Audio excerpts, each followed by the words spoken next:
May hapon guys, so pagmata na ko, nakahunaw-hunaw kong ibot sa balanghoy itong abay sa among yuta guys, akong igagaw, wala man gudi siya gikuan ng kuhan ba, turok siya dugay na. Yung tanawa guys, dagko na kayang punod guys, oh. Kuno kaayo. Kung giibot, dagko na kayo siya, oh. Taod-taod naman gud po ni siya, dalag ra ba ni siya. Yellow ni siya guys na balanghoy. Wala na ako siya na video itong pagkuha na ko guys. Gadali-dali ko abi na kun kay nagkuha po punuan ba akong itanong. Videohan na ako guys kasi makatanom na ko ato siya itanong. Kay lami ni siya nga balanghoy katong dalag bitaw guys.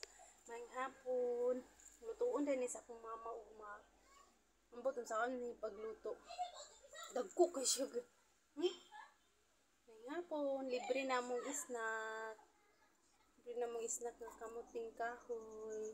Bye-bye guys. Salamat sa panunod. Thank you sa mga followers na 6,500 mahigit na kami guys. Salamat.